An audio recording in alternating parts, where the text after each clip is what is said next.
കൊച്ചി തീരക്കടലിൽ മത്സ്യബന്ധന വള്ളങ്ങളുടെ വല നശിക്കുന്നത് പതിവാകുന്നു. രണ്ടാഴ്ചക്കിടയിൽ വല നഷ്ടമായത് 5 വള്ളങ്ങൾക്കാണ്.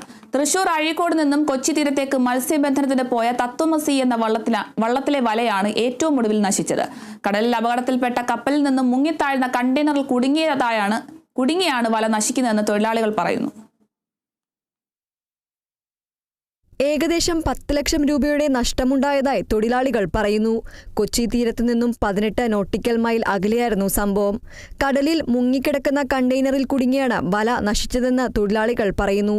ഈയിടെ സംസം, മഹാവിഷ്ണു, UK ബ്രദേഴ്സ്, ശ്രീകൃഷ്ണപ്രസാദം എന്നീ വള്ളങ്ങൾക്ക് വല നഷ്ടപ്പെട്ടിരുന്നു. വലയോടൊപ്പം മീനും തൊഴിൽ ദിനങ്ങളും ഇല്ലാതാകുന്നതോടെ ലക്ഷക്കണക്കിന് രൂപയുടെ നഷ്ടമാണ് സംഭവിക്കുന്നത്. കടലിൽ അപകടത്തിൽപ്പെട്ട കപ്പലിൽ നിന്നും മുങ്ങിത്താന്ന കണ്ടെയ്നറാണ് വല നശിപ്പിക്കുന്നതെന്നാണ് തൊഴിലാളികൾ ഉറപ്പിച്ചു പറയുന്നത്. കൊച്ചിക്ക് തെക്കടിഞ്ഞാറ് ഒരു 18 നോട്ടിക്കൽ മൈൽ പടിഞ്ഞാറ് അടിച്ചാണ് വല. അതിലൊക്കെ അടിച്ചാണ് വല. കുറേ വല അങ്ങോട്ട് കയറി വന്നപ്പോൾ തുടങ്ങി റോപ്പ് മുതൽ തടഞ്ഞു തുടങ്ങി. ഏതാണ്ട് ഇപ്പോൾ 10 രൂപ 1100 വല ഇപ്പോൾ നമ്മൾ വേണം ഇപ്പോൾ കിട്ടണത് വെക്കണമെങ്കിൽ തന്നെ 4 ദിവസം പണി കൊണ്ട്.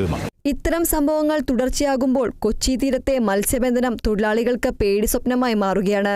Kerala vision news, Thrissur.